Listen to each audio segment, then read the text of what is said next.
2026 সালের টি-20 বিশ্বকাপকে সামনে রেখে নিরাপত্তার ঝুঁকির কারণ দেখিয়ে বিসিবি ভারতে দল পাঠাতে অনীহা প্রকাশ করেছে, যার নেপথ্যে ক্রিকেটারদের নিরাপত্তা নিয়ে বাংলাদেশ সরকারের কঠোর অবস্থান এবং দুই দেশের বর্তমান রাজনৈতিক অস্থিরতা কাজ করছে।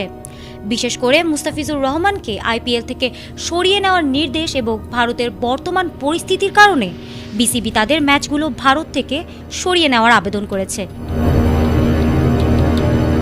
কিন্তু সেই আবেদন আইসিসি নাকচ করে দিয়েছে। এমনকি তারা ভারতে কোনো নিরাপত্তা হুমকি নেই বলে দাবিও করেছে। আইসিসির এই সিদ্ধান্তের পরও বাংলাদেশ সরকার তাদের অবস্থানে অনড় থাকায় এবং ভারত সফর থেকে বিরত থাকার সিদ্ধান্তে অটল থাকায় বাংলাদেশ দল বিশ্বকাপ থেকে ছিটকে যাওয়ার এবং তাদের পরিবর্তে অন্য কোনো দলের অন্তর্ভুক্ত হওয়ার সম্ভাবনা তৈরি হয়েছে,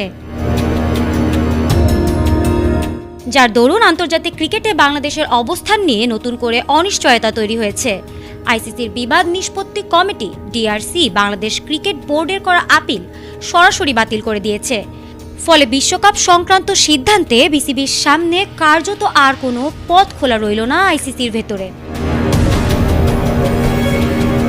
বিশ্বকাপ আয়োজন ও অংশগ্রহণ নিয়ে আগে যে সিদ্ধান্ত নেওয়া হয়েছিল, মূলত সেটি পুনর্বিবেচনার আবেদন জানিয়েই আইসিসির কাছে আপিল করেছিল বিসিবি।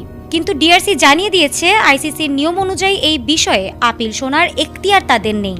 সে কারণেই আবেদনটি গ্রহণযোগ্য হয়নি। এতে করে বিসিবির কৌশলগত পরিকল্পনায় বড় ধাক্কা এসেছে বলে মনে করছেন সংশ্লিষ্টরা।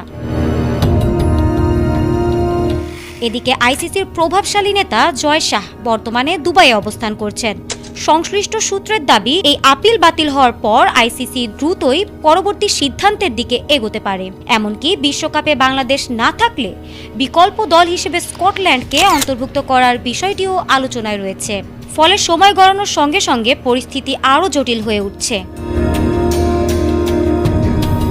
ডিআরসির নেতিবাচক রায়ের পর বিসিবির সামনে একমাত্র সম্ভাব্য পথ হিসেবে উঠে আসছে court of arbitration for sports.